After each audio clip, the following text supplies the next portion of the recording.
Morning students. ഇന്ന് നമ്മൾ കഴിഞ്ഞ ക്ലാസ്സിൽ തന്നെ തുടങ്ങിയിട്ടുള്ള റിലേറ്റഡ് പാർട്ടി ഡിസ്ക്ലോഷർ എന്നുള്ള ടോപ്പിക് തന്നെ കണ്ടിന്യൂ ചെയ്യാണ്. അതിൽ കഴിഞ്ഞ ക്ലാസ്സിൽ റിലേറ്റഡ് പാർട്ടീസ് ആരൊക്കെയാണ്, എന്താണ് അതിൻ്റെ ഡെഫിനിഷൻ, റിലേറ്റഡ് പാർട്ടീസ് എങ്ങനെയാണ് ഡിഫൈൻ ചെയ്യുന്നത്. റിലേറ്റഡ് പാർട്ടിയിൽ രണ്ട് തരത്തിലുള്ള ഡെഫിനേഷനാണ് നമ്മൾ പഠിച്ചത്. പേഴ്സൺസ്, റിലേറ്റഡ് പാർട്ടീസ് എ പോയിൻറ്റിൽ പേഴ്സൺസും ബി പോയിൻറ്റിൽ എൻറ്റിറ്റീസുമാണ് ഡിഫൈൻ ചെയ്തത് കഴിഞ്ഞ ക്ലാസ്സിൽ. അപ്പോൾ ഈ ടോപ്പിക്ക് കുറച്ച് ബുദ്ധിമുട്ടായിട്ടുള്ളൊരു ടോപ്പിക്കാണ്. റിലേറ്റഡ് പാർട്ടിയുടെ ഡെഫിനേഷനൊക്കെ കുറച്ച് കുട്ടികൾക്ക് ഒറ്റ ഇതല്ലാണ്ട് പഠിക്കാൻ ബുദ്ധിമുട്ടാണ്. പക്ഷേ ഇത് ടോപ്പിക്ക് ഇമ്പോർട്ടൻ്റ് ആണ്. IFRS വെച്ച് ഹു ഈസ് റിലേറ്റഡ് പാർട്ടി എന്നുള്ള ചോദ്യം വരാനുള്ള സാധ്യത കൂടുതലാണ്. ഇന്നിപ്പോൾ നമ്മൾ പഠിക്കുന്ന ടോപ്പിക് എന്ന് പറയുന്നത് റിലേറ്റഡ് പാർട്ടി ട്രാൻസാക്ഷൻസ്. കഴിഞ്ഞ ക്ലാസ്സിൽ പറഞ്ഞതാണ്, എങ്കിലും അതൊന്ന് ഷോർട്ട് കട്ട് ചെയ്തിട്ട് ഒരു സ്നാപ്ഷോട്ട് പോലെ എന്താണ് റിലേറ്റഡ് പാർട്ടി ട്രാൻസാക്ഷൻസ് എന്നുള്ളതാണ് ഇന്ന് നമ്മൾ നോക്കുന്നത്. റിലേറ്റഡ് പാർട്ടി ട്രാൻസാക്ഷൻസിൻ്റെ എക്സാമ്പിൾസാണ് പറഞ്ഞിട്ടുള്ളത്. അതായത് transfer of resources or obligations between related parties regardless of whether or not a price is charged. അതായത് റിലേറ്റഡ് പാർട്ടീസുമായിട്ട് പ്രൈസ് ചാർജ് ചെയ്തിട്ടോ അല്ലെങ്കിൽ അല്ലാതെയോ എന്തെങ്കിലും ട്രാൻസാക്ഷൻസ് നടക്കുന്നുണ്ടെങ്കിൽ, എന്തെങ്കിലും ഒബ്ലിഗേഷൻസ് ഉണ്ടെങ്കിൽ, മനസ്സിലായാലോ, അതിനെയാണ് റിലേറ്റഡ് പാർട്ടി ട്രാൻസാക്ഷൻസ് നമ്മൾ പറയുന്നത്. ഇനി അടുത്ത പോയിൻ്റ് എന്ന് പറയുന്നത് എക്സാമ്പിൾസാണ്. Examples of related party transactions. എന്തൊക്കെയാണ് examples of related party transactions which require disclosure are as under. എന്തൊക്കെയാണ് ഡിസ്ക്ലോഷേഴ്സ് വേണ്ടതെന്നുള്ളതാണ്. Purchase or sale of goods, finished or unfinished.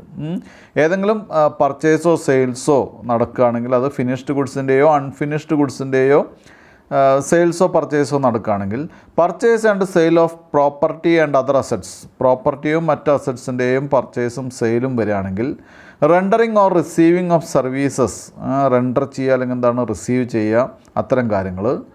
Leasing or hire purchase arrangements, ലീസിങ്ങും അല്ലെങ്കിൽ എന്താണ് hire പർച്ചേസും ആയിട്ടുള്ള arrangements. Transfer of research and development. Transfer of research and development എന്ന് പറയുന്ന ഒരു ടോപ്പിക്ക്, റിസർച്ച് ആൻഡ് ഡെവലപ്മെൻറ്റുള്ള എന്തെങ്കിലും ഐറ്റംസ് ട്രാൻസ്ഫർ ചെയ്യുക. Transfer under licence agreements, licence agreements എന്ത് ചെയ്യുക, ട്രാൻസ്ഫർ ചെയ്യുക. Finance including loan and equity contributions, ലോൺസും ഇക്വിറ്റി കോൺട്രിബ്യൂഷൻസൊക്കെ അടങ്ങിയിട്ടുള്ള എന്താണ് ഫിനാൻസ് ആയിട്ടുള്ള കാര്യങ്ങൾ എന്ത് ചെയ്യുക, ട്രാൻസ്ഫർ ചെയ്യുക. ഗ്യാരണ്ടി ആൻഡ് കൊളാട്രൽസ്, ഗ്യാരണ്ടി ചെയ്യുക, കൊളാട്രൽ ആയിട്ടുള്ള കാര്യങ്ങൾ എന്ത് ചെയ്യുക, അങ്ങോട്ടും ഇങ്ങോട്ടും ഹാൻഡ് ഓവർ ചെയ്യുക. Commitments to do something including executory contracts, എന്തെങ്കിലും എന്താണ് എക്സിക്യൂട്ടറി കോൺട്രാക്റ്റ് എക്സിക്യൂഷൻ ചെയ്യുന്ന സമയത്ത് എന്തെങ്കിലും കമ്മിറ്റ്മെൻറ്റ്സ് ഉണ്ടോ അല്ലെങ്കിൽ അതുമായിട്ട് റിലേറ്റഡ് ആയിട്ടുള്ള എന്തെങ്കിലും കാര്യങ്ങൾ ചെയ്യുക.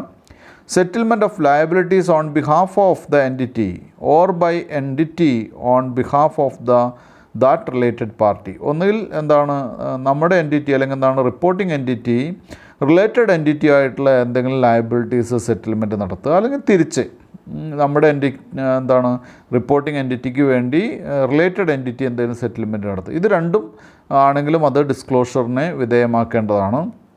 അടുത്ത പോയിൻ്റ് എന്ന് പറയുന്നത് management contracts including for deputation of employees. Management contract എംപ്ലോയീസിനെ ഡെപ്യൂട്ടേഷൻ എന്തെങ്കിലും നടത്തിയിട്ടുണ്ട്, അങ്ങോട്ടും ഇങ്ങോട്ടും എന്തെങ്കിലും ട്രാൻസ്ഫറോ അല്ലെങ്കിൽ എന്താണ് ഡെപ്യൂട്ടേഷനിലോ വല്ല അപ്പോയിൻമെൻറ്റൊക്കെ നടത്തിയിട്ടുണ്ടെങ്കിൽ അതിൻ്റെ മാനേജ്മെൻറ്റ് കോൺട്രാക്റ്റ്. ഇത്രയും കാര്യങ്ങൾ എക്സിബിറ്റ് ചെയ്യണം, ഡിസ്ക്ലോഷർ നടത്തണം.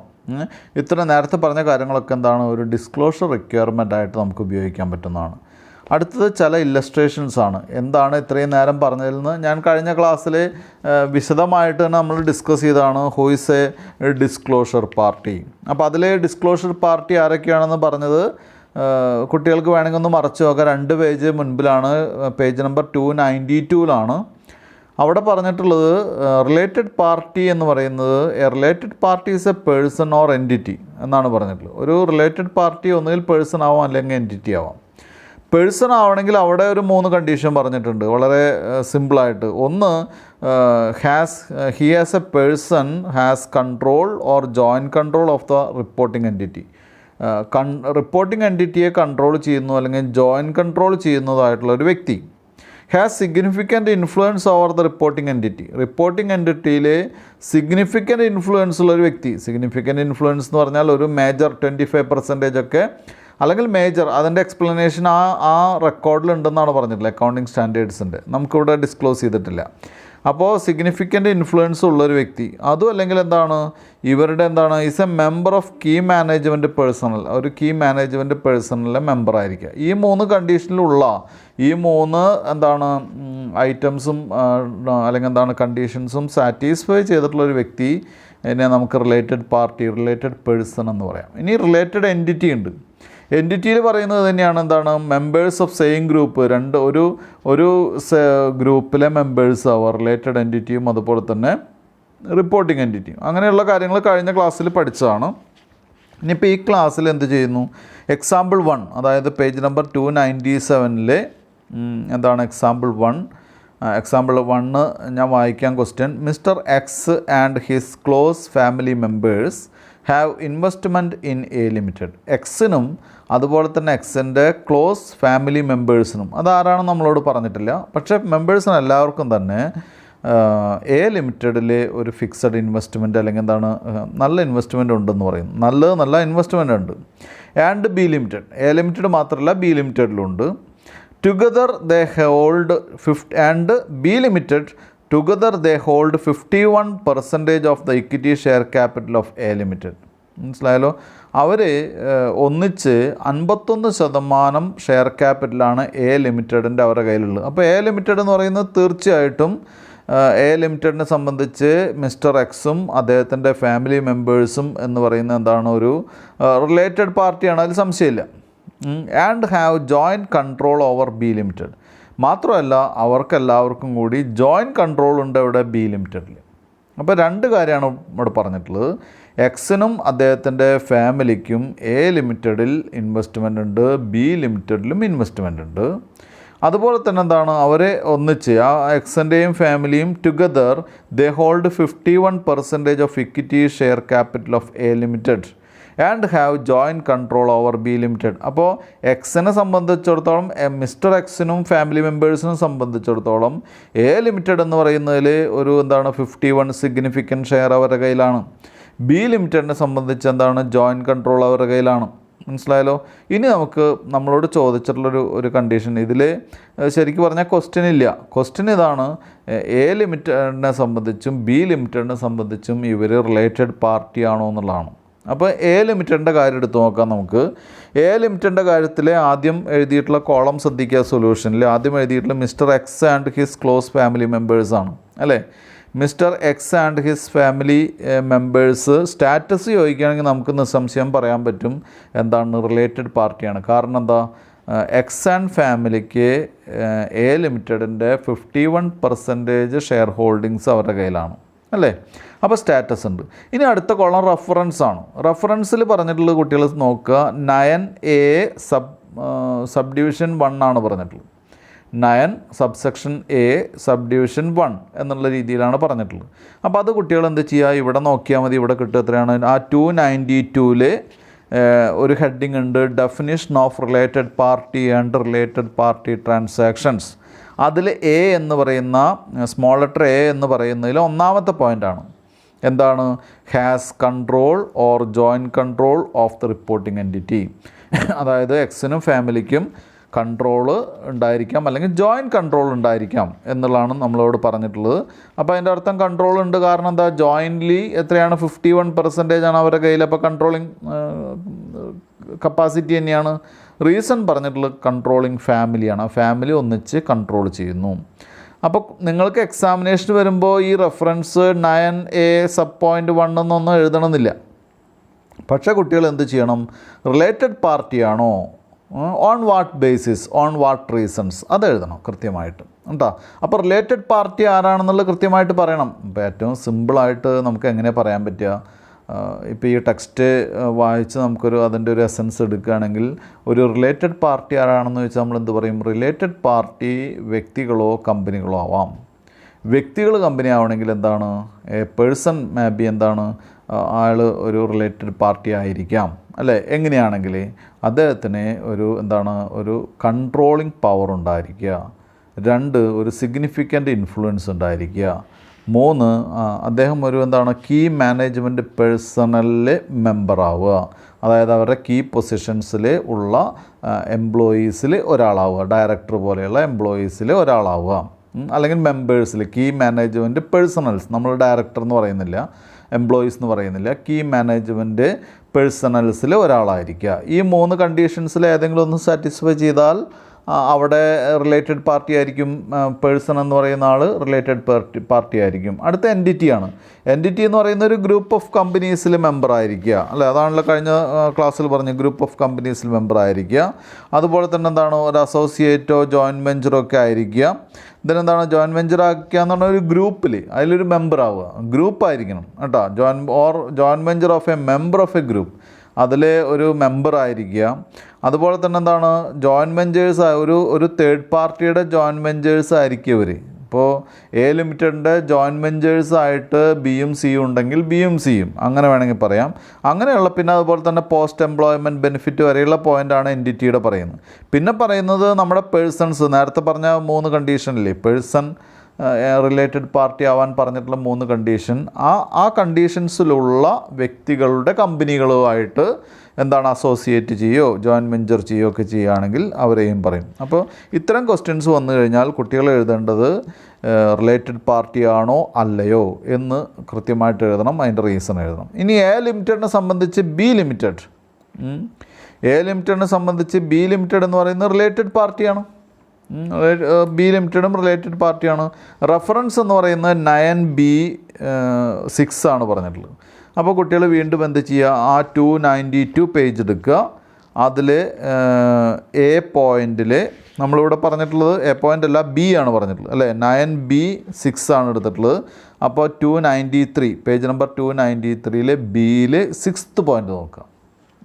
ഞാനൊന്നുകൂടി പറയാം. പേജ് നമ്പർ 293 ബി പോയിൻറ്റിലെ 6th പോയിൻ്റ് ഇതാണ്: the entity is controlled or jointly controlled by a person identified in A എന്നാണ് പറഞ്ഞിട്ടുള്ളത്, അല്ലേ? അപ്പോൾ എയിൽ പറഞ്ഞിട്ടുള്ള ഒരു പേഴ്സൺ എന്ത് ചെയ്യുക, ജോയിൻ്റ് ആയിട്ടോ അല്ലെങ്കിൽ ജോയിൻ്റ് അല്ലാതെയോ കൺട്രോൾ ചെയ്യപ്പെടുന്ന ഒരു ഫേം എന്നാണ് പറഞ്ഞിട്ടുള്ളത്. അപ്പോൾ അതിൽ ബിയും എന്താണ്, ബിയും അങ്ങനെ കൺട്രോൾ ചെയ്യപ്പെടുന്ന ഒരു ഫേമാണ്. കാരണം എന്താ, and have joint control over B എന്നാണ് പറഞ്ഞിട്ടുള്ളത്. അപ്പോൾ മിസ്റ്റർ എക്സിൻ്റെയും ഫാമിലിയുടെയും ഡയറക്റ്റ് കൺട്രോളിങ് പവറുള്ള ഒരു കമ്പനിയാണ് എ. അതേപോലെ തന്നെ ജോയിൻറ്റ് കൺട്രോളുള്ള ഒരു കമ്പനിയാണ് ബി എന്ന് പറയുന്നത്. അതുകൊണ്ട് തന്നെ 2 കമ്പനികളും എന്താണ്, റിലേറ്റഡ് പാർട്ടിയാണ്. എയെ സംബന്ധിച്ചിടത്തോളം എക്സും ബിയും റിലേറ്റഡ് പാർട്ടിയാണ്. ഇനി അതിൻ്റെ റീസൺ പറയുന്നുണ്ട്: N entity in which the controlling family enjoys joint control, അല്ലേ? അവരെന്ത് ചെയ്യുന്നു, 2 കമ്പനിയും ജോയിൻ്റ് ആയിട്ട് കൺട്രോൾ ചെയ്യാനുള്ള കപ്പാസിറ്റി ഉള്ള മിസ്റ്റർ എക്സിനാണ് കപ്പാസിറ്റി ഉള്ളത്. അതുകൊണ്ട് എ ലിമിറ്റഡിനെ സംബന്ധിച്ചിടത്തോളം എന്താണ്, എക്സും അതുപോലെ തന്നെ ബി ലിമിറ്റഡും റിലേറ്റഡ് പാർട്ടിയാണ്. തിരിച്ചും അങ്ങനെ തന്നെയാണ് വരിക. ബി ലിമിറ്റഡിൻ്റെ കാര്യത്തിൽ നമുക്ക് നോക്കാം. ബി ലിമിറ്റഡ് എഴുതി വയ്ക്കുക താഴെ. അപ്പോൾ ഇങ്ങനെ തന്നെ കോളംസൊക്കെ വരച്ച് കോളം ഹെഡൊക്കെ കൊടുത്ത് എഴുതണമെന്നില്ല കേട്ടോ. അത് ഒറ്റ ലൈനിലായിട്ട് എഴുതി പോയില്ല, അല്ലെ 2-3 ലൈനായിട്ട് താഴേക്ക് എഴുതിയാൽ മതി. ഇങ്ങനെ ടേബിളൊന്നും വരയ്ക്കണം നിർബന്ധമില്ല. ഇപ്പോൾ ടേബിൾ വരച്ച് ടെക്സ്റ്റിൽ അങ്ങനെ ടേബിൾ വരച്ച് കാണിച്ചിട്ടുള്ള കുട്ടികൾക്ക് കൃത്യമായിട്ട് മനസ്സിലാകാൻ വേണ്ടിയിട്ടാണ്. അടുത്ത് ബി ലിമിറ്റഡിനെ Mr X and his close family members, അതാണ് ആദ്യം ഡിസ്കസ് ചെയ്യാറുള്ളത്. അത് റിലേറ്റഡ് പാർട്ടിയാണ്. റെഫറൻസ് സെയിം ആണ്, 9A1, നേരത്തെ പറഞ്ഞ അതേ റെഫറൻസ് തന്നെ. കാരണം റിലേറ്റഡ് പാർട്ടി ആവാനുള്ള കാരണങ്ങൾ എന്താണ്, എക്സ് ലിമിറ്റഡിന് കൃത്യമായിട്ട് എന്താണ് 51% കൺട്രോളിങ് പവറുണ്ട്, അത് കൺട്രോളിങ് ഫാമിലിയാണ്, അതാണ് റീസൺ. ഇനി എ ലിമിറ്റഡ്, ബി ലിമിറ്റഡിനെ സംബന്ധിച്ചിടത്തോളം എ ലിമിറ്റഡും റിലേറ്റഡ് പാർട്ടിയാണ്.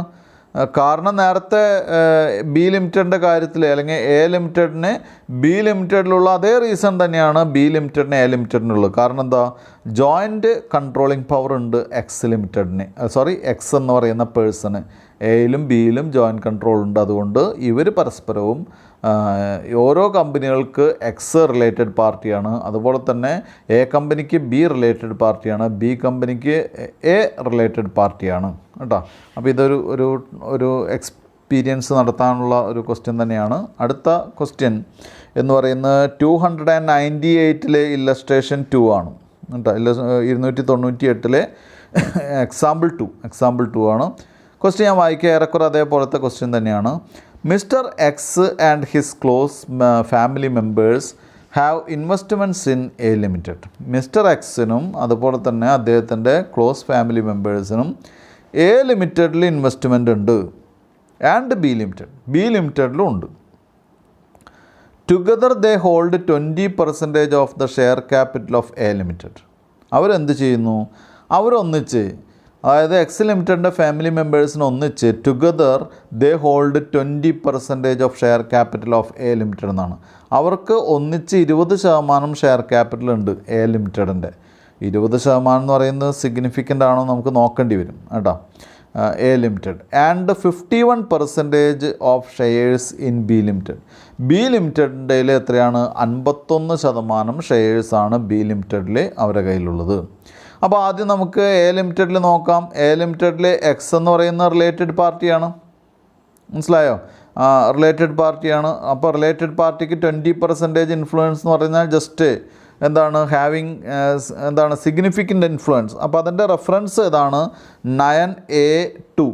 9A2 എന്ന് പറയുന്നത് has significant influence in the company എന്നാണ് പറഞ്ഞിട്ടുള്ളത്. അപ്പോൾ 20% ഹോൾഡിങ്സ് അവർക്ക് എല്ലാവർക്കും കൂടി ഉണ്ടെങ്കിൽ അതെന്താണ്? സിഗ്നിഫിക്കൻ്റ് ഹോൾഡിംഗ് ആണ്.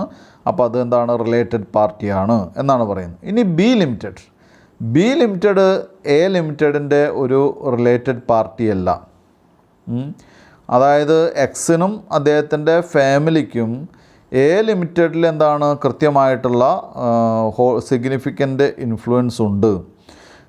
And 51 shares in B limited എന്നാണ് പറഞ്ഞത്. 51% ഷെയർസ് ബി ലിമിറ്റഡിലും അവർക്കുണ്ട്. അപ്പോൾ എ ലിമിറ്റഡിനെ സംബന്ധിച്ച് ബി ലിമിറ്റഡ് എന്തല്ല? റിലേറ്റഡ് പാർട്ടിയല്ല. എന്താണ് റിലേറ്റഡ് പാർട്ടിയല്ല എന്ന് പറയാൻ കാരണം? എ ലിമിറ്റഡ് എന്ന് പറയുന്നത് ബി ലിമിറ്റഡ് എന്ന് പറയുന്നത് എ ലിമിറ്റഡിൻ്റെ റിലേറ്റഡ് പാർട്ടിയല്ല. കാരണം എന്താ? It is an entity controlled by a family that enjoys significant influence in A limited, അല്ലേ? അത് എ ലിമിറ്റഡിൽ സിഗ്നിഫിക്കൻ്റ് ഇൻഫ്ലുവൻസ് ഉള്ള ഒരു കമ്പനി കൺട്രോൾ ചെയ്യുന്ന ഒരു ഫേമാണെന്ത്? ഈ ബി ലിമിറ്റഡ് എന്ന് പറയുന്നത്. അതുകൊണ്ട് തന്നെ എ ലിമിറ്റഡിനെ സംബന്ധിച്ച് ബി ലിമിറ്റഡ് എന്തല്ല? ഒരു റിലേറ്റഡ് പാർട്ടിയല്ല. അടുത്തത് ബി ലിമിറ്റഡിൻ്റെ ആണ്. ബി ലിമിറ്റഡിൻ്റെ കേസിൽ നമുക്ക് ശ്രദ്ധിക്കേണ്ട ഒരു കാര്യം എന്താണെന്ന് വെച്ചാൽ എക്സിന് നോക്കേണ്ട കാര്യമില്ല, 51%. 51% ആയതുകൊണ്ട് റിലേറ്റഡ് പാർട്ടിയാണ്, കൺട്രോളിങ് ഫാമിലി എന്നുള്ള രീതിയിൽ വരുന്നു. ബി ലിമിറ്റഡിനെ സംബന്ധിച്ച് എ ലിമിറ്റഡ് എന്ന് പറയുന്നത് റിലേറ്റഡ് പാർട്ടിയാണ്. കാരണം എന്താ? ബി ലിമിറ്റഡ് കൺട്രോൾ ചെയ്യുന്ന ആരാണ്? എക്സും ഫാമിലിയാണ്. മനസ്സിലായല്ലോ? എക്സും ഫാമിലിക്കും എയിൽ എത്രയുണ്ട്? 20% ഇൻഫ്ലുവൻസ് ഉണ്ട്. അതുകൊണ്ട് കൺട്രോൾ ചെയ്യുന്ന പേഴ്സണെ, ഒരു സ്ഥാപനം കൺട്രോൾ ചെയ്യുന്ന പേഴ്സണെ അദ്ദേഹത്തിന് മറ്റൊരു സ്ഥാപനത്തിൽ എന്താണ്? സിഗ്നിഫിക്കൻ്റ് ഇൻഫ്ലുവൻസ് ഉണ്ടെങ്കിൽ അത് റിലേറ്റഡ് പാർട്ടിയാണ്. അതുകൊണ്ടാണ് 9B7 പറഞ്ഞിട്ടുള്ളത്. അപ്പോൾ അത് നോക്കുക. ആ 9B7 ഒന്ന് ശ്രദ്ധിച്ച് കഴിഞ്ഞാൽ അത് കൃത്യമായിട്ട് മനസ്സിലാവും കുട്ടികൾക്ക്. A person identified in A1 has significant influence over the entity or is a member of the key management personnel of the entity എന്നാണ് പറഞ്ഞിട്ടുള്ളത്. അതായത് കീ മാനേജ്മെൻറ്റ് പേഴ്സണലോ അല്ലെങ്കിൽ എന്താണ് സിഗ്നിഫിക്കൻ്റ് ഇൻഫ്ലുവൻസോ ഉണ്ടെങ്കിൽ അവരെ നമുക്ക് എന്തായിട്ട് പെടുത്താം? റിലേറ്റഡ് പാർട്ടി എന്ന് പറയാം കേട്ടോ. അപ്പോൾ റിലേറ്റഡ് പാർട്ടിയാണ്. അപ്പോൾ ഇവിടെ ഒരു കാര്യം പ്രത്യേകം ശ്രദ്ധിക്കുക കുട്ടികൾ, അതായത് എ ലിമിറ്റഡിനെ സംബന്ധിച്ച് ബി ലിമിറ്റഡ് ഒരു റിലേറ്റഡ് പാർട്ടിയല്ല. കാരണം എ ലിമിറ്റഡിനെ എന്ത് ചെയ്യാൻ സാധിക്കില്ല? ബി ലിമിറ്റഡിനെ ഇൻഫ്ലുവൻസ് ചെയ്യാൻ സാധിക്കില്ല. അതേസമയം ബി ലിമിറ്റഡിനെ എ ലിമിറ്റഡ് റിലേറ്റഡ് പാർട്ടിയാണ്. കാരണം ബി ലിമിറ്റഡിൻ്റെ 51% ഷെയർസും ആരുടെ കൈവശമാണ്? എക്സിൻ്റെ കൈവശമാണ്. അപ്പോൾ ഈ റിലേഷൻ കൃത്യമായിട്ട് പഠിച്ചു വയ്ക്കണം. നേരത്തെ കണ്ടീഷൻ കൃത്യമായിട്ട് പഠിച്ചു വയ്ക്കണം. ഒരു ക്വസ്റ്റ്യൻ കൂടി ഉണ്ട്, സിമ്പിൾ ക്വസ്റ്റ്യൻ ആണ്. Is remuneration paid to non executive directors a related party transaction? മനസ്സിലായല്ലോ? നോൺ എക്സിക്യൂട്ടീവ് ഡയറക്ടർ എന്ന് പറയുന്നത് കൃത്യമായിട്ട് അതിൻ്റെ ഡയറക്ടേഴ്സിൻ്റെ ഫങ്ഷൻസ് കൃത്യമായിട്ട് അല്ലെങ്കിൽ ഡേ ടു ഡേ അഫയേഴ്സിലൊന്നും ബന്ധപ്പെടാത്ത ആളുകളായിരിക്കാം. അതുകൊണ്ടാണ് നോൺ എക്സിക്യൂട്ടീവ് ഡയറക്ടർ എന്ന് പറയുന്നത്. ആ നോൺ എക്സിക്യൂട്ടീവ് ഡയറക്ടേഴ്സിന് കൊടുക്കുന്ന റെമ്യൂണറേഷൻ ഒരു റിലേറ്റഡ് പാർട്ടി ട്രാൻസാക്ഷൻ ആണോ എന്നുള്ളതാണ്. അപ്പോൾ അതിനെ നമുക്ക് ശ്രദ്ധിക്കേണ്ടത് ഈ റിലേറ്റഡ് പാർട്ടി ആണോ എന്ന് നോക്കാൻ വേണ്ടി നമ്മൾ ഈ ടോപ്പിക് എടുക്കേണ്ടത് എക്സിക്യൂട്ടീവ് ഡയറക്ടറായാലും നോൺ എക്സിക്യൂട്ടീവ് ഡയറക്ടറായാലും അവർ വരുന്ന ഏരിയ എന്ന് പറയുന്നത് കീ മാനേജീരിയൽ അല്ലെങ്കിൽ മാനേജ്മെൻറ്റ് പേഴ്സണൽസ് എന്നുള്ള ഏരിയയിലാണ് അവർ വരുന്നത് അല്ലേ. അപ്പോൾ ആ സെക്ഷനാണ് നമ്മൾ കൂടുതൽ ശ്രദ്ധിക്കേണ്ടത് അല്ലേ. The term key managerial personnel are those persons having authority and responsibility for planning, directing and controlling the activities of the entity directly or indirectly including any director of that entity എന്നാണ് പറഞ്ഞിട്ടുള്ളത് അല്ലേ. ഇനി ഇവിടെ പറയുന്നത് എന്താണ്? Non executive directors are members participating in planning, directing and controlling activities അല്ലേ. അവർ പ്ലാനിങ്ങിലും ഡയറക്ഷനിലും കൺട്രോളിങ്ങിലൊക്കെ non executive ആണെങ്കിൽ പോലും അവർ പങ്കെടുക്കുന്നുണ്ട്. മനസ്സിലായല്ലോ. They are treated as key managerial persons. Hence remuneration paid is related party transaction. അതുകൊണ്ട് തന്നെ റെമ്യൂണറേഷൻ പേ ചെയ്യുക എന്ന് പറയുന്നത് എന്താണ്? റിലേറ്റഡ് പാർട്ടി ട്രാൻസാക്ഷനാണ്. അപ്പോൾ ഈ ടോപ്പിക്ക് ഇവിടെ അവസാനിക്കുകയാണ്. അപ്പോൾ കുട്ടികളോട് എനിക്ക് പറയാനുള്ളത്, ഇതിൽ നമുക്ക് തിയറി കുറച്ച് പഠിച്ചു, നമ്മൾ തിയറി കുറച്ച് പഠിക്കാനുണ്ട്. പിന്നെ റിലേറ്റഡ് പാർട്ടി ട്രാൻസാക്ഷൻ എന്താണെന്ന് വെച്ച് കഴിഞ്ഞാൽ ലോ റിലേറ്റഡ് ആയതുകൊണ്ട് തന്നെ നമുക്ക് ഡയറക്റ്റായിട്ട് പറയാൻ പറ്റുന്ന രീതിയിലായിരിക്കില്ല പറഞ്ഞിട്ടുള്ളത്. അപ്പോൾ അതുകൊണ്ടാണ് ഞാൻ കുറച്ചൊക്കെ അതിൽ നിന്ന് വിട്ട് നിങ്ങൾക്ക് മനസ്സിലാവുന്ന ഭാഷയിൽ പറഞ്ഞു തരുന്നതിന് വേണ്ടിയിട്ടാണ് ആ ലാംഗ്വേജിൽ നിന്ന് മാറി പലപ്പോഴും പറഞ്ഞു തന്നിട്ടുള്ളത്. അപ്പോൾ എന്തായാലും അത് മനസ്സിലാക്കുക നന്നായിട്ട്. അതിന് ശേഷം അത് കൃത്യമായിട്ട് ക്വസ്റ്റ്യൻ വന്നാൽ എങ്ങനെ ആൻസർ ചെയ്യണം എന്നുള്ളത് കൂടി മനസ്സിലാക്കുക കേട്ടോ. ഈ ടോപ്പിക്കിലെ ക്വസ്റ്റ്യൻ വരികയാണെങ്കിൽ കുട്ടികൾ ശ്രദ്ധിക്കേണ്ട കാര്യം എന്താണെന്ന് വെച്ചാൽ ഇതുപോലെ ടേബിളൊന്നും വരച്ച് എഴുതണമെന്നില്ല. പക്ഷേ കൃത്യമായിട്ടുള്ള എക്സ്പ്ലനേഷനും അതിൻ്റെ റീസണും കൃത്യമായിട്ട് വേണം. എന്താണ് റിലേറ്റഡ് പാർട്ടി ആവാനുള്ള കാരണം എന്ന് പറയണം. അങ്ങനെ പറയണമെന്നുണ്ടെങ്കിൽ നമുക്ക് ഒരു കൃത്യമായിട്ട് പറയാൻ നിങ്ങൾ എന്ത് ചെയ്യണം? നിങ്ങൾ വെൽ സ്റ്റഡീഡ് ആയിരിക്കണം കേട്ടോ. ആരാണ് ഇപ്പോൾ ഈ ലാസ്റ്റ് ക്വസ്റ്റ്യൻ കണ്ടില്ലേ? ഈ ലാസ്റ്റ് ക്വസ്റ്റ്യനിൽ കുട്ടികൾക്ക് എ ലിമിറ്റഡിൻ്റെ റിലേറ്റഡ് പാർട്ടി അല്ല ബി ലിമിറ്റഡ്. വൈ? അതൊരു പ്രത്യേക കാര്യം പഠിക്കേണ്ടതാണ്.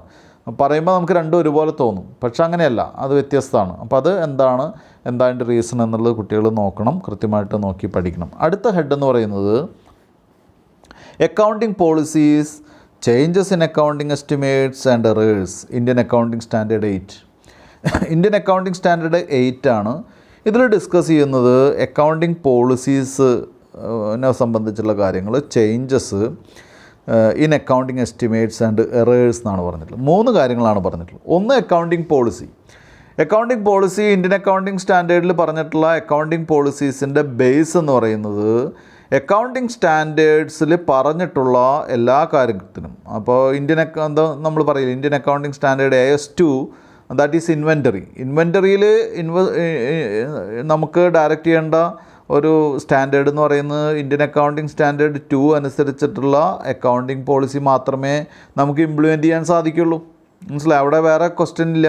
അതേസമയം അങ്ങനെ ഒരു ഡയറക്ഷൻ ഇല്ലാത്ത, അക്കൗണ്ടിങ് സ്റ്റാൻഡേർഡ് പറയാത്ത ഒരു ടോപ്പിക്കിൽ നമ്മളെങ്ങനെ അത് ഫിക്സ് ചെയ്യും, ഏത് സെലക്ട് ചെയ്യും, ഏത് പോളിസി എടുക്കും എന്നുള്ള ക്വസ്റ്റ്യനാണ്.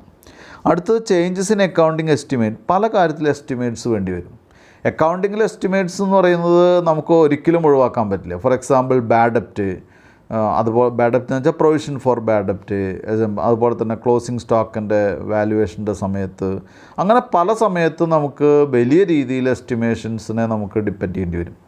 അപ്പോൾ അതിൻ്റെ എന്താണ് ആ ടോപ്പിക്കും ഇതിൻ്റെ സ്റ്റാൻഡേർഡിൽ വരുന്നതാണ്. അടുത്ത് എറേഴ്സ്, നമുക്ക് പറ്റിയിട്ടുള്ള എറേഴ്സ്, അതിനോട് വലിയ പ്രാധാന്യമുണ്ട്. മുൻപൊക്കെ ഉള്ള സ്റ്റാൻഡേർഡിൽ എങ്ങനെയാണെന്ന് വെച്ചാൽ എറേഴ്സ് വന്നു, അത് സംഭവിച്ചു, അത് കഴിഞ്ഞു പോയ സമയത്താണ് അതങ്ങനെ ഇട്ടു. പക്ഷേ IFRSൽ അങ്ങനെയല്ല.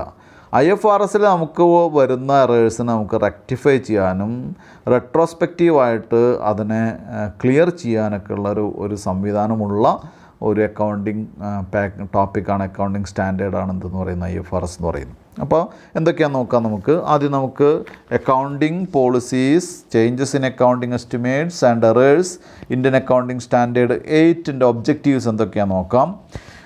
The objectives of this standard is to prescribe the criteria for selecting and changing accounting policies. ഒരു അക്കൗണ്ടിങ് പോളിസി സെലക്ട് ചെയ്യാനോ അത് ചേഞ്ച് ചെയ്യാനോ ഉള്ള എന്ത് ഇംപ്ലിമെൻറ്റ് ചെയ്യാൻ ക്രൈറ്റീരിയ പറയാം അല്ലേ. എന്താണ് ഒരു അക്കൗണ്ടിങ് പാക്കേജ് അല്ലെങ്കിൽ പോളിസി സെലക്ട് ചെയ്യാനുള്ള ക്രൈറ്റീരിയ എന്താണ്, അത് സെലക്ട് ചെയ്യാനുള്ള ക്രൈറ്റീരിയ, അതുപോലെ തന്നെ ചേഞ്ച് ചെയ്യാനുള്ള ക്രൈറ്റീരിയ. രണ്ടാമത്തെ point, accounting treatment of changes in accounting policies അല്ലേ. ചേഞ്ചസ് വരുന്ന സമയത്ത് അക്കൗണ്ടിങ് പോളിസീസിൽ ചേഞ്ച് വരുന്ന സമയത്ത് എങ്ങനെയാണ് നമുക്ക് അക്കൗണ്ടിങ് ട്രീറ്റ്മെൻറ്റ് നടത്തുക. Changes in accounting estimates and correction of errors, അതായത് അക്കൗണ്ടിങ് പോളിസീസിൽ ചേഞ്ച് വരുന്ന സമയത്ത്, എസ്റ്റിമേറ്റ്സിൽ ചേഞ്ച് വരുന്ന സമയത്ത്, എറേഴ്സ് വരുന്ന സമയത്ത് അത് കറക്റ്റ് ചെയ്യാൻ ഒക്കെ വരുന്ന അക്കൗണ്ടിങ് ട്രീറ്റ്മെൻറ്റ് എന്താണ് അത്.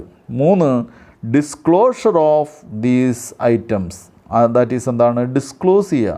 ഫിനാൻഷ്യൽ സ്റ്റേറ്റ്മെൻറ്റ്സിൽ എങ്ങനെ ഡിസ്ക്ലോസ് ചെയ്യും, അക്കൗണ്ടിങ് പോളിസീസ് എങ്ങനെയാണ് സെലക്ട് ചെയ്തത്, ചേഞ്ചസ് ഇൻ അക്കൗണ്ടിങ് സ്റ്റേറ്റ്മെൻറ്റ് എങ്ങനെയാണ് എടുത്തത്, കറക്ഷൻ ഓഫ് എറേഴ്സ് എങ്ങനെയാണ് എടുത്തത്, ഇതൊക്കെ എങ്ങനെ ഡിസ്ക്ലോസ് ചെയ്യും. അപ്പോൾ ഞാൻ ഇതൊന്നുകൂടി ക്രോഡീകരിച്ച് പറയാം, അല്ലെങ്കിൽ ഒന്നുകൂടി ഒരു ഈസിയാക്കി പറയാം. 1, the criteria for selecting and changing policies. 2, accounting treatment for changing and accounting estimates, errors etcetera. 3, disclosure of these changes or errors, ഇതൊക്കെ എങ്ങനെ ഡിസ്ക്ലോസ് ചെയ്യണം. ഇത്രയും കാര്യങ്ങളാണ് പറയുന്നത് കേട്ടോ. The standard is intended to enhance the relevance and reliability of the entity's financial statement. ഈ standard എന്ന് പറയുന്നത് ഫിനാൻഷ്യൽ സ്റ്റേറ്റ്മെൻറ്റ്സിൻ്റെ റിലയബിലിറ്റിയും അതുപോലെ തന്നെ റിലവൻസൊക്കെ എൻഹാൻസ് ചെയ്യുന്ന ഒരു ടൈപ്പ് ഓഫ് സ്റ്റാൻഡേർഡാണ്. ഇനി അക്കൗണ്ടിങ് പോളിസി, ഇനി നമ്മൾ ഓരോന്നെടുത്ത് സ്റ്റഡി ചെയ്യാമെന്ന് ചെക്ക് ചെയ്യാൻ പോവുകയാണ് എന്താണ് ഇതിൽ പറഞ്ഞിട്ടുള്ള കാര്യങ്ങൾ. 1, accounting policies. Accounting policies are the principles, bases, conventions, rules and practices applied by an entity in preparing financial statements. Financial statements prepare ചെയ്യുന്നതിൽ ഇംപ്ലിമെൻറ്റ് ചെയ്തിരിക്കുന്ന പ്രിൻസിപ്പിൾസ്, ബേസസ്, കൺവെൻഷൻസ്, റൂൾസ് പോലെയുള്ള പ്രാക്ടീസസ് പോലെയുള്ള കാര്യങ്ങളെയാണ് നമ്മൾ എന്തായിട്ട് പറയുന്നത്, അക്കൗണ്ടിങ് പോളിസീസ് എന്ന് പറയുന്നത്. ഇനി അതിന് ചില എക്സാമ്പിൾസ് പറഞ്ഞിരിക്കുന്നു. എന്താണ് അക്കൗണ്ടിങ് പോളിസി? അതിനൊരു example. For example, valuing inventory by using FIFO or weighted average cost method അല്ലേ. നമ്മൾ ഇൻവെൻറ്ററി വാല്യൂ ചെയ്യുന്നത് 2 രീതിയിൽ വാല്യൂ ചെയ്യാമെന്ന് നമ്മളോട് പറഞ്ഞിട്ടുണ്ട്, നേരത്തെ നമ്മൾ പഠിച്ചിട്ടുണ്ട്. ഒന്ന് FIFO മെത്തേഡിൽ വാല്യൂ ചെയ്യാം, മറ്റൊന്ന് വെയ്റ്റഡ് ആവറേജ് കോസ്റ്റ് മെത്തേഡിൽ വാല്യൂ ചെയ്യാം. ബി പോയിന്റിൽ പറയുന്നു, following the cost model or revaluation model for PPEയിൽ, അതായത് പ്രോപ്പർട്ടി പ്ലാന്റ് ആൻഡ് എക്യുപ്മെൻറ്റിൽ അതിൻ്റെ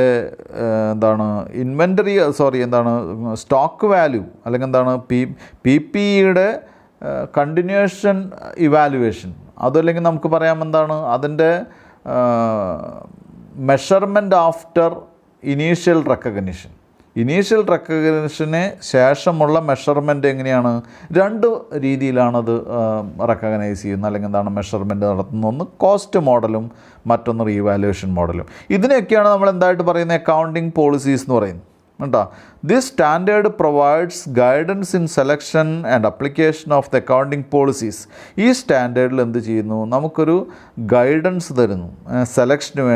selection and application of accounting പോളിസീസിന് വേണ്ടി ഒരു ഗൈഡൻസ് തരുന്ന സ്റ്റാൻഡേർഡാണ് നമ്മുടെ ഈ അക്കൗണ്ടിങ് സ്റ്റാൻഡേർഡ് 8 എന്ന് പറയുന്നത്. അതൊരു 2 step അപ്രോച്ചാണ്.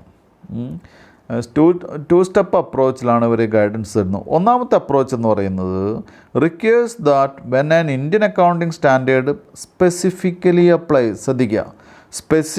Applies to a transaction or event or condition, the accounting policies applied to that item shall be determined by applying the Indian accounting standard.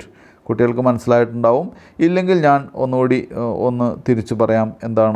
ഒന്നാമത്തെ സ്റ്റെപ്പ് എന്ന് പറയുന്നത്, ഇന്ത്യൻ അക്കൗണ്ടിങ് സ്റ്റാൻഡേർഡ് ഏതെങ്കിലും ഒരു ഇവൻറ്റിനെയോ ട്രാൻസാക്ഷനെയോ കണ്ടീഷനെയോ specific ആയിട്ട് explain ചെയ്തിട്ടുണ്ടെങ്കിൽ ആ കാര്യത്തിൽ എന്ത് ചെയ്യുക, ആ അക്കൗണ്ടിങ് സ്റ്റാൻഡേർഡ് തന്നെ സെലക്ട് ചെയ്യുക, ഇംപ്ലിമെൻറ്റ് ചെയ്യുക. ഇപ്പോൾ ഇൻവെൻ്ററി എന്ന് പറയുന്ന ഒരു നോർമൽ ഇൻവെൻ്ററിയിൽ പെടുന്ന ഐറ്റാണെങ്കിൽ അത് ഇന്ത്യൻ അക്കൗണ്ടിങ് സ്റ്റാൻഡേർഡ് 2 എന്ന് പറയുന്ന സ്റ്റാൻഡേർഡ് തന്നെയാണ് അപ്ലൈ ചെയ്യേണ്ടത്. അങ്ങനെ സ്പെസിഫിക് ആയിട്ട് ഇന്ത്യൻ അക്കൗണ്ടിങ് സ്റ്റാൻഡേർഡ് പറഞ്ഞിട്ടുള്ള ഏതെങ്കിലും ഐറ്റംസോ ഇവൻറ്റ്സോ ട്രാൻസാക്ഷൻസോ ഉണ്ടെങ്കിൽ അത് മാത്രം അപ്ലൈ ചെയ്യാം. അപ്പോൾ അതാണ് ഒന്നാമത്തെ സ്റ്റെപ്പ് അല്ലേ. ഒന്നുകൂടി സിമ്പിളായിട്ട് പറഞ്ഞാൽ അക്കൗണ്ടിങ് സ്റ്റാൻഡേർഡ്സിൽ എക്സ്പ്ലെയിൻ ചെയ്തിട്ടുള്ള അല്ലെങ്കിൽ സ്പെസിഫൈ ചെയ്തിട്ടുള്ള ഐറ്റംസിനൊക്കെ അതാത് സ്റ്റാൻഡേർഡ്സ് തന്നെ ഉപയോഗിക്കുക. അതിന് പിന്നെ വേറെ സ്റ്റാൻഡേർഡ് നോക്കി പോകേണ്ട ആവശ്യമില്ല എന്നർത്ഥം. 2. Step 2 provides that in the absence of an Indian accounting standard that specifically applies to a transaction, event, condition, etc., management shall use its judgment in developing and applying an accounting policy. This judgment should result in information that is, അതായത് രണ്ടാമത്തെ പോയിന്റിൽ പറയുന്നത് ഇങ്ങനെ specific ആയിട്ടുള്ളൊരു accounting policy ഇല്ലെങ്കിൽ, അതായത് നമ്മൾ ഉദ്ദേശിക്കുന്ന ഒരു ഇവൻറ്റിനോ ട്രാൻസാക്ഷനോ ഒരു സംഭവത്തിനോ അല്ലെങ്കിൽ ഒരു ബിസിനസ് ട്രാൻസാക്ഷനോ ഇങ്ങനെ ഒരു അക്കൗണ്ടിങ് സ്റ്റാൻഡേർഡ് നമുക്ക് ഇംപ്ലിമെൻറ്റ് ചെയ്യാനില്ലെങ്കിൽ മാനേജ്മെൻറ്റിന് സ്വയം എന്ത് ചെയ്യാം? ജഡ്ജ്മെൻറ്റ് നടത്താം. ഏത് അക്കൗണ്ടിങ് പോളിസിയാണ് ഇതിനു വേണ്ടി സെലക്ട് ചെയ്യേണ്ടത്, ഏത് അക്കൗണ്ടിങ് പോളിസിയാണ് ഇതിനു വേണ്ടി അപ്ലൈ ചെയ്യേണ്ടത്. അങ്ങനെ നമ്മൾ ജഡ്ജ്മെൻറ്റ് നടത്തുന്ന സമയത്ത് അതിൻ്റെ റിസൾട്ട് എന്ത് ഇൻഫർമേഷൻസ് കൊടുക്കുന്നതായിരിക്കണം എന്ന് പറഞ്ഞ് അതിന് ചില കണ്ടീഷൻസ് പറഞ്ഞിരിക്കണം. അതായത് സംഗതി ഇത്രയേ ഉള്ളൂ, ഒരു അക്കൗണ്ടിങ് സ്റ്റാൻഡേർഡിലും പറയാത്ത ഒരു സംഭവമാണെങ്കിൽ, ഒരു ട്രാൻസാക്ഷൻ ആണെങ്കിൽ ആ സ്ഥാപനത്തിന് എന്ത് ചെയ്യാം? ഏത് സ്റ്റാൻഡേർഡാണ് ഇംപ്ലിമെൻറ്റ് ചെയ്യേണ്ടതെന്ന് തീരുമാനിക്കാം. അങ്ങനെ തീരുമാനിക്കുമ്പോൾ അതിൻ്റെ റിസൾട്ട് എന്ന് പറയുന്നത് ഇത്തരം കാര്യങ്ങളൊക്കെ വരുന്നതായിരിക്കണം. എന്താണത്? Relevant to the economic decision making needs of users അല്ലേ. ഈ യൂസേഴ്സിൻ്റെ ഇക്കണോമിക്കലായിട്ടുള്ള ഡിസിഷൻ മേക്കിങ്ങിന് ആവശ്യമുള്ള റിലവൻ്റ് ആയിട്ടുള്ള ഡീറ്റെയിൽസ് പ്രൊഡ്യൂസ് ചെയ്യുന്നതായിരിക്കണം. രണ്ടാമത്തെ point reliable, so that the financial statements അത് റിലയബിളായി വിശ്വാസയോഗ്യമായിരിക്കണം. കാരണം ഇനിയും താഴെ സബ് പോയിൻറ്റ്സ് പറഞ്ഞിരിക്കുന്നു.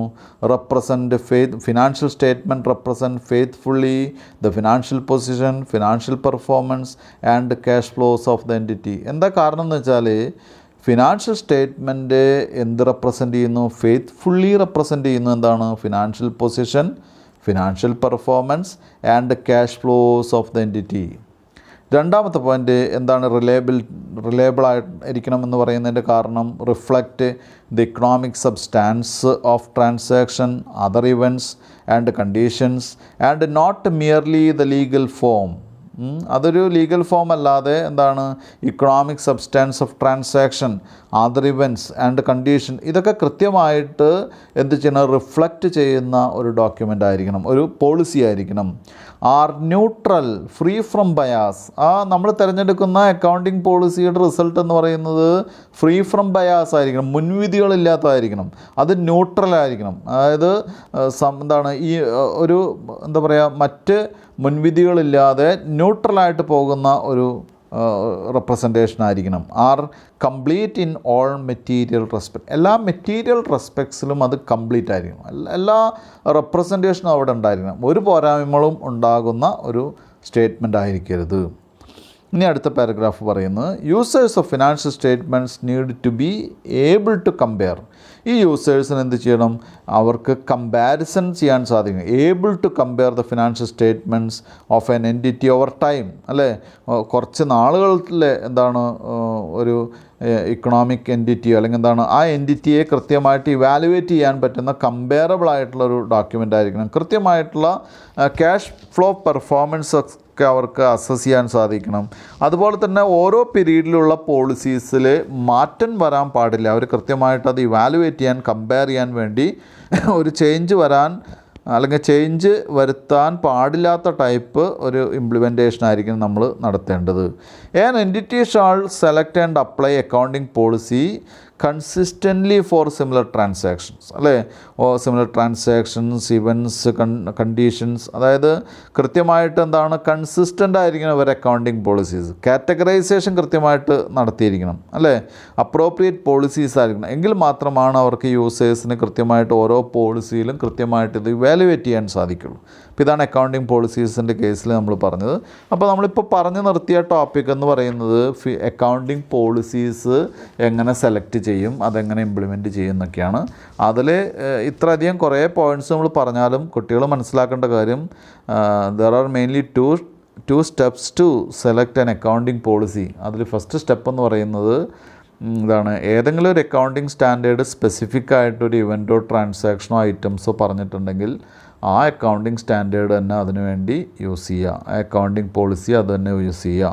ഇനി അങ്ങനെ പറഞ്ഞിട്ടില്ലെങ്കിൽ മാനേജ്മെൻറ്റ് എന്ത് ചെയ്യാം, ഒരു പോളിസി അവർക്ക് സെലക്ട് ചെയ്യാം, ഒരു അക്കൗണ്ടിങ് സ്റ്റാൻഡേർഡ് അവർക്ക് സെലക്ട് ചെയ്യാം, ഇംപ്ലിമെൻറ്റ് ചെയ്യാം. പക്ഷേ അതിന് കൃത്യമായിട്ടുള്ള റിഫ്ലക്ഷൻസ് ഉണ്ടാവണം, കൃത്യമായിട്ടുള്ള നല്ല ഒരു കമ്പാരബിലിറ്റി ഉണ്ടായിരിക്കണം, പ്രുഡൻസ് ആയിരിക്കണം, അതുപോലെ തന്നെ റിലവൻ്റ് ആയിരിക്കണം, റിലയബിൾ ആയിരിക്കണം. അങ്ങനെ ഒരുപാട് കാര്യങ്ങൾ, കണ്ടീഷൻസ് അവർ പറയുന്നു. അടുത്ത രണ്ടാമത്തെ സെക്ഷനിലേക്ക് നമ്മൾ കിടക്കുകയാണ്, ചേഞ്ചസ് ഇൻ അക്കൗണ്ടിങ് പോളിസീസ് അല്ലേ. എന്താണ് ഇനി ചേഞ്ച് വരികയാണെങ്കിൽ എങ്ങനെയാണ്? An entity shall change an accounting policy only if the change അല്ലേ. ആദ്യമായിട്ട് ചേഞ്ച് ചെയ്യാൻ പറ്റുന്ന കാര്യങ്ങൾ എന്തൊക്കെയാണ്, എന്തൊക്കെ സന്ദർഭത്തിൽ മാത്രമേ ചേഞ്ച് ചെയ്യാൻ പറ്റുള്ളൂ? If is required by an Indian accounting standard. Indian accounting standard എന്ത് ചെയ്യുക, അത് ആവശ്യപ്പെടുന്നുണ്ടെങ്കിൽ നമുക്ക് എന്ത് ചെയ്യാം, ചേഞ്ച് ചെയ്യാം അല്ലേ. It is required by standard, Indian accounting standard. അങ്ങനെയാണെങ്കിൽ നമുക്ക് എന്ത് ചെയ്യാം, അത് ചെയ്യാം. B point, result in financial statements providing reliable more relevant information about the effect of transactions etcetera അല്ലേ. നമുക്ക് ട്രാൻസാക്ഷനെ പറ്റിയും ക്യാഷ് ഫ്ലോസിനെ പറ്റിയൊക്കെ വളരെ റിലയബിളായിട്ടുള്ള മോർ റിലവൻ്റ് ആയിട്ടുള്ള ഇൻഫർമേഷൻസാണ് കിട്ടാൻ ഇത് ചേഞ്ച് ചെയ്യണമെന്നുണ്ടെങ്കിൽ നമുക്ക് എന്ത് ചെയ്യാം, ചേഞ്ച് ചെയ്യാം. അപ്പോൾ ഒന്ന്, ഇന്ത്യൻ അക്കൗണ്ടിങ് സ്റ്റാൻഡേർഡ്സിൽ കൃത്യമായിട്ടുള്ള ചേഞ്ചിങ് ആവശ്യമുണ്ടെങ്കിൽ അങ്ങനെ ചെയ്യാം. രണ്ട്, ഇത്തരം ഒരു നല്ല റിസൾട്ട് കിട്ടാൻ വേണ്ടിയിട്ട് നമുക്ക് എന്ത് ചെയ്യാം, അങ്ങനെ വേണമെന്നുണ്ടെങ്കിൽ ഗുഡ് റിസൾട്ടിന് വേണ്ടി അങ്ങനെ ചെയ്യാം. The following are not changes in accounting policy. ഇനി താഴെ പറയുന്ന ഒന്നും അക്കൗണ്ടിങ് പോളിസീസിൻ്റെ ചേഞ്ച് അല്ല. എന്താ നോക്കാം നമുക്ക്. The application of N accounting policy for transaction, other events or conditions that differ in substance from those previously occurring and. അതായത് നേരത്തെ ഉള്ള ഒരു നേരത്തെ നടന്നിട്ടുള്ള ട്രാൻസാക്ഷൻസോ ഇവൻറ്റ്സോ കണ്ടീഷൻസൊക്കെ നേരത്തെ നടന്നതിൽ നിന്ന് വ്യത്യസ്തമായിട്ടുള്ള സബ്സ്റ്റാൻസിൽ ഒരു വേറെ രീതിയിൽ സംഭവിക്കുകയാണെങ്കിൽ നമുക്ക് അതിനെ ചേഞ്ച് എന്ന് പറയാൻ പറ്റില്ല. നേരത്തെ സംഭവിച്ച രീതിയിലല്ല, അതിൽ നിന്ന് വ്യത്യസ്തമായിട്ടുള്ള ഒരു ഡിഫറൻറ്റ് സബ്സ്റ്റാൻസ് എന്നാണ് പറഞ്ഞിട്ടുള്ളത്. അങ്ങനെയാണെങ്കിൽ അതൊരിക്കലും അക്കൗണ്ടിങ് പോളിസീസിൻ്റെ മാറ്റമല്ല.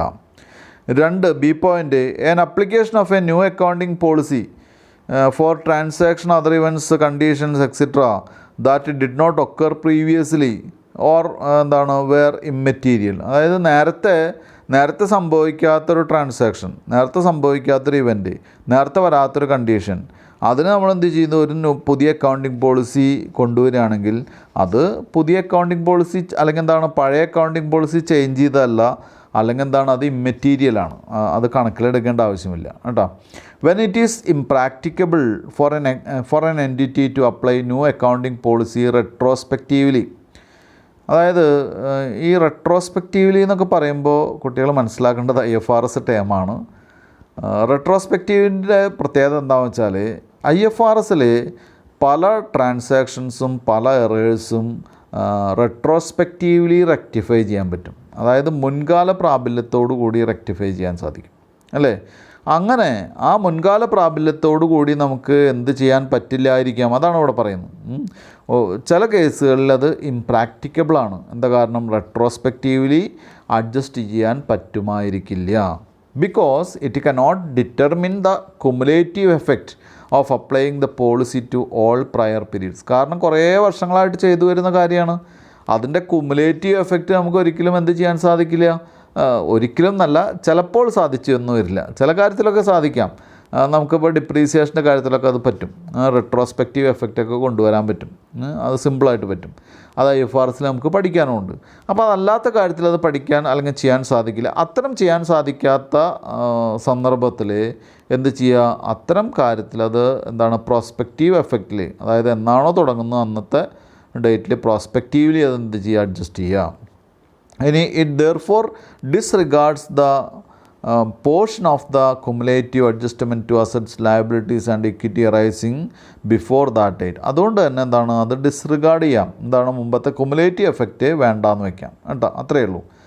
ഇനി പറയുന്നത് എന്താണെന്ന് വെച്ചാൽ changing an accounting policy is permitted even if it is impracticable to apply the policy prospectively for any prior period. അതായത് ഇതൊക്കെ ഇംപ്രാക്ടിക്കബിൾ ആണെങ്കിലും ഒരു പോളിസി ഒരു നല്ല ഉപയോഗത്തിന് വേണ്ടി, യൂസിന് വേണ്ടിയിട്ടാണെങ്കിൽ അതെന്ത് ചെയ്യാം, പ്രോസ്പെക്റ്റീവ്ലി തന്നെ അത് ഉപയോഗിക്കാം അല്ലെങ്കിൽ ഇംപ്ലിമെൻറ്റ് ചെയ്യാമെന്നാണ് പറയുന്നത്. ഇനി disclosure of change in accounting policies. ഇനി അക്കൗണ്ടിങ് പോളിസീസ് ചേഞ്ച് വരുത്തുകയാണെങ്കിൽ എന്തൊക്കെ കാര്യങ്ങളാണ് നമുക്ക് ഡിസ്ക്ലോഷർ പോയിൻ്റ് ഓഫ് വ്യൂവിൽ വരേണ്ടത്. അതായത് ഡിസ്ക്ലോഷർ എന്ന് പറഞ്ഞാൽ നമുക്ക് എന്തൊക്കെയാണ് സ്റ്റേറ്റ്മെൻറ്റ്സിൽ ഉൾപ്പെടുത്താൻ പറ്റുന്നത്. ഏതിൽ, ഫിനാൻഷ്യൽ സ്റ്റേറ്റ്മെൻറ്റിൽ കൃത്യമായിട്ട് ഇതിൻ്റെ യൂസേഴ്സിന് നമ്മൾ പറഞ്ഞു കൊടുക്കണമല്ലോ. നമ്മൾ ലയബിളാണ് എന്തൊക്കെ ചേഞ്ചസ് ആണ് വരുത്തിയിട്ടുള്ളത്, എന്തൊക്കെയാണെന്ന് നോക്കാം നമുക്ക്. Nature of change in policy.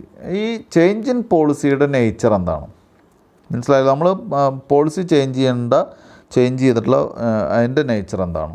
Four the current period and for each prior period presented the amount of the adjustment for each line item affected within the financial statements.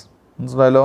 ഇപ്പോഴത്തെ കറണ്ട് പീരീഡിലായാലും പ്രയർ പീരീഡിലായാലും അത് നമ്മൾ എന്ത് ചെയ്യണം, കൃത്യമായിട്ട് present ചെയ്യണം. എന്ത് വെച്ചിട്ട്, ഓരോ adjustment, each line item affected എന്ന് പറഞ്ഞാൽ ഓരോ ഐറ്റംസ് എങ്ങനെയാണ് എഫക്റ്റ് ചെയ്യുന്നതെന്ന് കൃത്യമായിട്ട് എക്സ്പ്ലെയിൻ ചെയ്യണം.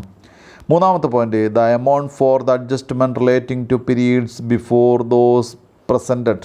അല്ലേ, അതിൻ്റെ എമൗണ്ട്, ആ അഡ്ജസ്റ്റ്മെൻറ്റ് ചെയ്തിട്ടുള്ളതിൻ്റെ എമൗണ്ട് കൃത്യമായിട്ട് പറയണം. If retrospective restatement is not practicable. Retrospective restatement എന്ന് പറഞ്ഞാൽ എന്താണ്, കുറച്ച് വർഷങ്ങൾക്ക് മുൻപുള്ള അല്ലെങ്കിൽ മുൻകാല പ്രാബല്യത്തോട് കൂടിയിട്ടുള്ള റീസ്റ്റേറ്റ്മെൻറ്റ് നമുക്ക് പറ്റില്ലെങ്കിൽ, സാധിക്കില്ലെങ്കിൽ, അതായത് കഴിഞ്ഞ 5 വർഷമായിട്ട് നമ്മൾ തുടർന്ന് പോരുന്ന ഒരു പോളിസി ഇതായിരുന്നു, അത് മാറ്റം വരുത്തി. അപ്പോൾ കഴിഞ്ഞ 5 വർഷത്തെ സ്റ്റേറ്റ്മെൻറ്റിൽ മാറ്റം വരുത്തി അത് പ്രസൻറ്റ് ചെയ്യേണ്ടതാണ്, അല്ലെങ്കിൽ അത് എക്സ്പ്ലെയിൻ ചെയ്യേണ്ടതാണ്. അപ്പോൾ അങ്ങനെ സാധിക്കില്ല എങ്കിൽ, ഈസ് നോട്ട് പ്രാക്ടിക്കബിൾ, അത് പറ്റില്ല എന്നുണ്ടെങ്കിൽ, the circumstances that led to the existence of the conditions. അതിൻ്റെ സർക്കംസ്റ്റാൻസസ്, ഇപ്പോഴുള്ള കണ്ടീഷൻ എന്താണ്, ഇപ്പോഴത്തെ സർക്കംസ്റ്റാൻസസ് എന്താണ്, അതിലേക്ക് നയിച്ച ഈ സാഹചര്യത്തിലേക്ക് കൊണ്ടുവരാനുള്ള കാരണം എന്താണ്. A description of how and from when the changes had been applied. എങ്ങനെയാണ്, എവിടുന്ന് വെച്ചിട്ടാണ് ഈ ചേഞ്ച് വന്നിട്ടുള്ളത് എന്നുള്ള ഒരു ഡിസ്ക്രിപ്ഷൻ കൃത്യമായിട്ട് കൊടുത്തിരിക്കണം. In case of voluntary changes in accounting policy, reasons why the new policy provides more reliable and relevant information. വളണ്ടറിലി ഒരു change വരികയാണെങ്കിൽ, സ്വാഭാവികമായിട്ട് വരുന്ന ചേഞ്ച് ആണെങ്കിൽ അതിൻ്റെ കാരണങ്ങളും എന്തുകൊണ്ടാണ് ഇത് മോർ റിലവൻ്റ് ആണ്, റിലയബിൾ ആണ് എന്ന് പറയുന്നതിൻ്റെ കാരണവും കൃത്യമായിട്ട് പറഞ്ഞിരിക്കണം.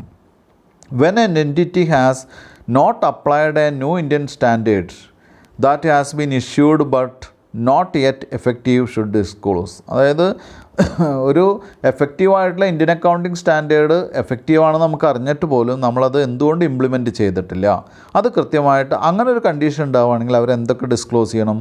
The title of new Indian accounting standard, ആ പുതിയ അക്കൗണ്ടിങ് സ്റ്റാൻഡേർഡ് എന്താണ്, അതിൻ്റെ ടൈറ്റിൽ കൃത്യമായിട്ട് പറഞ്ഞിരിക്കണം. A discussion of the impact of the Indian accounting standard expected to have initially applied. ആ പുതിയ ഇന്ത്യൻ അക്കൗണ്ടിങ് സ്റ്റാൻഡേർഡ് ഇനീഷ്യലായിട്ട് നമ്മൾ ഇംപ്ലിമെൻറ്റ് ചെയ്താൽ പ്രതീക്ഷിക്കാവുന്ന കാര്യങ്ങളെ പറ്റിയിട്ടുള്ള ഡിസ്കഷൻസ് എന്തൊക്കെ ഡിസ്കഷൻസാണ് ഉണ്ടായിട്ടുള്ളത്, അത് കൃത്യമായിട്ട് പറഞ്ഞിരിക്കണം.